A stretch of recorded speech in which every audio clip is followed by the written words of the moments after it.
पहिल्या पावसाचा विषय लय डेंजर हाय. व्हिडिओ शेवटपर्यंत बघायला लागतो आणि बोर्ड बघितला तो मला सगळा विषय सांगतो. पहिला जायचंय म्हटलं तेल टाकून घेतलं, विषय डेंजर मध्ये. कुठं खायचं दिसलं म्हणजे आपल्या गाडीला डायरेक्ट स्टॉप लागतोय. मग आलो इथं आणि वडापाव सांगितला. वडापाव एकदम खतरनाक मध्ये असताय. तुम्ही कधी खाल्लाय का नाही कमेंट करून नक्की सांगा. आपल्याला कार्यक्रमाला जायचं होतं, मग म्हटलं पोटात काहीतरी असणं गरजेचं आहे.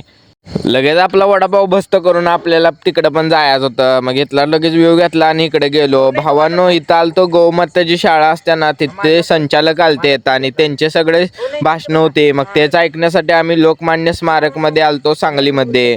आपण गोमातेला माता मानतो, त्याची पूजा करली पाहिजे. गोमाता ही सर्वश्रेष्ठ माता आहे असे सगळे आपल्या ग्रंथात लिहिलेलं आहे. ज्ञानाच्या 4 गोष्टी ऐकून लगेच तिथून आम्ही आलो. मग एवढं ऊन पडलेलं, मग तर ज्यूस तर प्यायच लागतोय. मग एक ज्यूस घेतला. मग आपण घरी यायच्या आधी आपल्या आधी पाऊस आलता. पावसाची मज्जा लय चालू होते. मग फॉलो केलं नसेल तर फॉलो करून घ्या.